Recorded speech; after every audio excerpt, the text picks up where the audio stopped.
Derneğimizin çok değerli başkanı, yönetim kurulu, sevgili hemşehrilerim, hepinize iyi akşamlar diliyorum.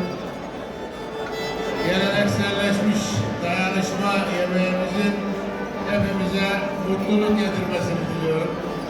2026 yılında umutlarımız bitmesin, daha da çoğalsın, daha da büyüsün. Özellikle Eskişehir'imizde birlikteliğimiz, dayanışmamız, kaynaşmamız biraz daha büyüsün.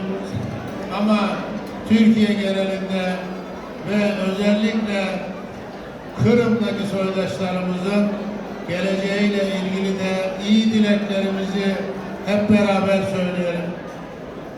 Savaş zorunlu değilse cinayettir demiş Mustafa Kemal Atatürk. Ama ne yazık ki dünyanın patronları kendilerine seçtikleri, daha zayıf gördükleri ülkelere saldırmayı bir görev sayıyor, bir maharet sayıyor. İşte bugün Venezuela'da olan, dün Kırım'da oldu, ondan önce Sırbistan'da oldu, başka yerlerde oldu. Emperyalist güçlere itiraz etmek zorundayız. Bağırmak zorundayız. Hiç kimsenin zayıfları ezme hakkı yok. Hiçbir ülkenin de zayıf ülkelere saldırma hakkı yok. Ne yazık ki Kırım Tatarlarımız yüzyıllardır ezilen, yüzyıllardır büyük devletlerin birbiriyle olan kavgalarında arada kalan bir toplum olarak neredeyse yok olmak üzere olan bir hale geldi. Bunu değiştirmek, bunun karşısında durmak bizim görevimizdir. Kırım derneklerinin Türkiye'deki bütün üyeleri, bütün yöneticileri Ukrayna'da Rusya ile olan savaşta taraf olmak zorundadır. Tavır koymak zorundadır. Ezilenlerden yana olmak zorundadır ve büyük devletlere itiraz etmek zorundadır.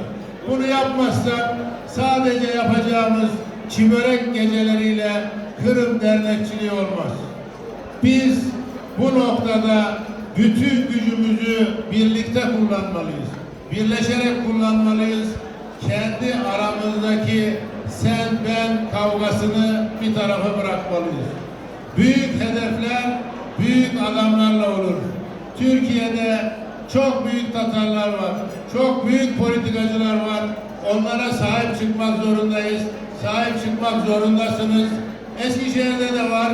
Eskişehir'de de son günlerde yapılan tartışmaları hiç dikkate almayın. Herkes kendi yaptığıyla anılır. Biz güçlüyüz. Biz Türkiye'de de Eskişehir'de de ses getiren işler yapan insanlarız. Önemli olan birlikteliğimizdir. Terbiyemiz, geleneğimiz ve kültürümüz bize barışı emrediyor. Barıştan yana olmayı, demokrasiden yana olmayı, insan haklarını savunmayı emrediyor. Bu noktada ben hepinize güveniyorum. Eskişehir'imize güveniyorum. Gecemiz hayırlı olsun. Hepinize başarılar diliyorum.